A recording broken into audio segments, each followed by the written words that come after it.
الحمد للہ الذی لم يتخذ ولدا ولم يكن له شریک فی الملک ولم يكن له ولی من الذل وکبرہ تکبیرا اما بعد فاعوذ باللہ من الشیطان الرجیم بسم اللہ الرحمن الرحیم قل یا عبادی الذین اسرفوا علی انفسهم لا تقنطوا من رحمت اللہ ان اللہ یغفر الذنوب جميعا انہ هو الغفور الرحیم۔ صدق اللہ العظیم۔ اگر ایک انسان کو اربوں سال عمر مل جائے اور گناہ کے سارے اسباب اسے مل جائیں اور وہ اربوں سال گناہ کرتا رہے اور اس کے بعد ایک مرتبہ کہے کہ یا اللہ مجھے معاف کر دے، سچے دل کے ساتھ، اللہ رب العزت یہ بھی نہیں پوچھیں گے کہ تو نے گناہ کیوں کیے تھے، اور یہ بھی نہیں کہیں گے کہ آئندہ تو نہیں کرے گا۔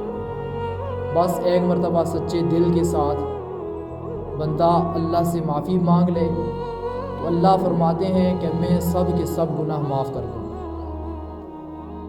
جتنے بھی ہیں، چھوٹے موٹے، ظاہر، جان کر کیے، بھول کر کیے، سارے گناہ معاف کر دوں گا اور مجھے کوئی بھی پوچھنے والا نہیں ہے۔ اربوں سال تک بھی گناہ کرے تب بھی آسمان کے بادلوں تک گناہ نہیں پہنچ سکتے، لیکن اللہ رب العزت حدیث قدسی کے اندر فرماتے ہیں یابن آدم لو بلغت ذنوبک عنان السماء فاستغفرتنی غفرت لک ولا ابالی۔ اے آدم کے بیٹے، اگر تمہارے گناہ آسمان کے بادلوں تک پہنچ جائیں، ایک مرتبہ تو مجھ سے معافی مانگ، میں سارے تیرے گناہوں کو معاف کر دوں۔ چونکہ رمضان المبارک کا مہینہ ابھی جیسے چاند نظر آئے گا شوال کا تو رمضان ختم ہو جائے گا اور پھر شوال شروع ہو جائے گا، اور جو بچے اعتکاف پر بیٹھے ہیں وہ بھی کہہ رہے ہیں کہ ہم چاند نظر آنے کے بعد چلے جائیں گے۔ تو اس وجہ سے آخری عمل کیا کیا جائے؟ یہ رمضان کی جو تھوڑی سی گھڑی رہ گئی ہے، اس میں اللہ رب العزت کے سامنے خوب گڑ گڑا کر رویا جائے اپنے گناہوں پر اور گناہوں سے معافی مانگی جائے۔ ہم یہ نہ دیکھیں کہ ہمارے یہ گناہ ہیں، اتنے بڑے ہیں، اللہ کی رحمت کے سامنے ہمارے گناہ بالکل چھوٹے ہیں۔ اگر اعتکاف والے جس طریقے سے جیسے کہ حق تھا اعتکاف کرنے کا، یقیناً ہم کمزور ہیں، اس طریقے سے اعتکاف تو نہیں کر سکتے۔ جو کمی کوتاہی ہوئی ہے وہ بھی نا امید نہ ہو کہ اب ہم سے کمی کوتاہی ہوئی ہے، اب اللہ ہمیں معاف نہیں کرے گا۔ اللہ رب العزت حدیث کے اندر آتا ہے، جناب رسول اللہ صلی اللہ علیہ وسلم نے فرمایا اگر دنیا میں کسی کو عذاب دینا ہوتا، اللہ کا یہ قانون قاعدہ ہوتا، تو اللہ سب سے زیادہ سخت عذاب اسے دیتا جو لوگوں کو نا امید کرتا ہے اللہ کی رحمت سے۔ اللہ کی رحمت سے جو نا امید کرتا ہے لوگوں کو، اللہ سب سے زیادہ عذاب اسے سخت دیتا۔ تو اس وجہ سے ایک دفعہ جب ہم کہیں گے اللہ سے کہ یا اللہ ہمارے روزوں میں یہ کمی ہم سے ہوئی، ہماری تراویح میں ہم سے یہ کمی ہوئی، اور ہمارے جیسے کہ رمضان کی قدر کرنی چاہیے تھی نہیں کی، تو اللہ رب العزت پوچھے گا بھی نہیں، اللہ رب العزت معاف فرما دے گا۔ اب دیکھیں، جب ہمارا اپنے بارے میں یہ یقین ہے کہ ہم معافی مانگیں تو اللہ ہمیں معاف کر دے گا، تو دوسرے کے بارے میں بھی یہی یقین رکھیں کہ اگر دوسرے کے اندر ہم نے عیب دیکھے ہیں یا اس کو کوئی گناہ کرتے ہوئے دیکھا ہے تو ہم اس کے بارے میں بھی یہ یقین رکھیں، اس کے بارے میں بھی اپنے دل کو صاف کریں۔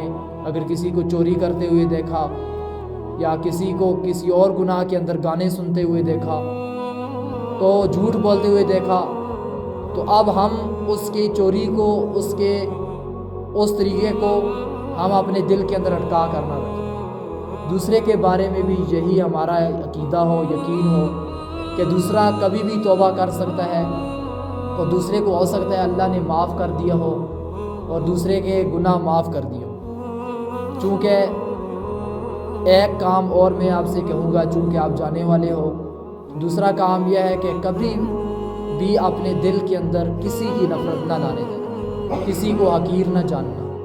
یہاں بالاکوٹ میں ایک مشہور لڑائی ہوئی تھی، سید احمد شہید رحمۃ اللہ علیہ کی سکھوں کے ساتھ، رنجیت سنگھ کے ساتھ، ملتان کے اندر رنجیت سنگھ رہتا تھا اور اس کی لڑائی ہوئی تھی اس کے ساتھ۔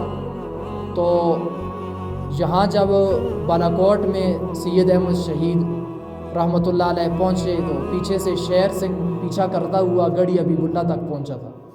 شیر سنگھ رنجیت سنگھ کا بیٹا تھا اور وہاں سے آگے راستہ دکھانے والے مسلمان تھے۔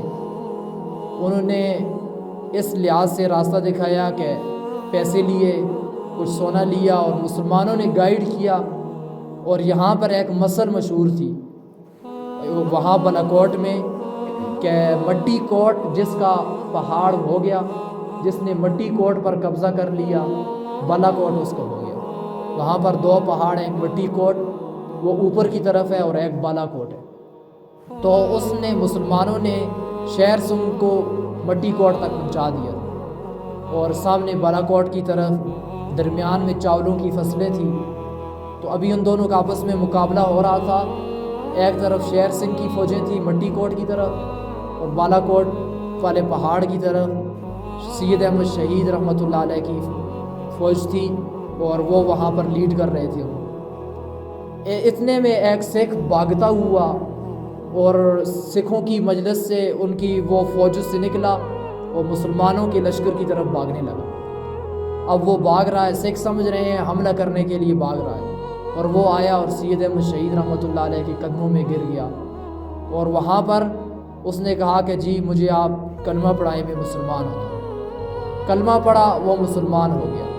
اور سب سے پہلے جو مسلمانوں کی طرف سے جو بندہ شہید ہوا، سکھوں نے جس کو شہید کیا، وہ یہی تھا جو پہلے سکھ تھا، تھوڑی دیر پہلے سکھ تھا۔ اور ہم سب مسلمان اس کے بارے میں کیا کہتے کہ بھائی یہ سکھ ہے، اس کے ساتھ کھانا نہ کھاؤ، یہ سکھ ہے، اس کے ہاتھ کا پانی نہ پیو۔ ہم ایسی باتیں کرتے، لیکن اللہ کے ساتھ اس کا نہ جانے کیا ربط تھا، کیا معاملہ تھا۔ پہلے کفر شدید تھا، اب شہید ہو گیا، اور وہ شہید کے بارے میں کیا ہے۔ اور جب اسلام آدمی کلمہ پڑھ لیتا ہے پھر سارے گناہ اس کے معاف ہو جاتے ہیں۔ اس وجہ سے کسی کے بارے میں زندگی میں یہ نہیں سوچنا ہے کہ فلاں حقارت کی نظر سے کسی کو نہیں دیکھنا، کیونکہ جیسے اللہ کا میرے ساتھ معاملہ ہے، میں معافی مانگوں گا نا تو اللہ مجھے میرے سارے گناہوں کو معاف کر دے گا۔ تو سارے انسانیت کے ساتھ اللہ رب العزت کا یہ معاملہ ہے۔ اگر آپ میں اوپر نیچ ہوئی ہو تو اس میں آپ ایک دوسرے سے بھی معافی مانگیں، اور رمضان میں اگر کسی اور سے اوپر نیچ ہوئی ہو، محلے میں کوئی لڑا ہو یا آپس میں لڑے ہوں، تو یہ ایک چھوٹی سی گھڑی ہے، اس میں ہم بہت کچھ حاصل کر سکتے ہیں اور اللہ کے سامنے خوب گڑ گڑا سکتے ہیں اور اللہ رب العزت کو ہم راضی کر سکتے ہیں۔ تو اس وجہ سے ہم شرمندہ نہ ہوں، پریشان نہ ہوں۔ وہ کہتے ہیں کہ میں بندہ عاصی ہوں، خطا کار ہوں مولا، لیکن تیری رحمت کا طلبگار ہوں مولا۔ کیا ہے اگر میں بندہ گناہگار ہوں، لیکن ہر وقت اللہ کی رحمت کا انسان کو طلبگار رہنا چاہیے۔ اللہم لک الحمد کما انت اہل، فصلی علی سیدنا مولانا محمد کما انت اہل، وفعل بنا ما انت اہلہ فانک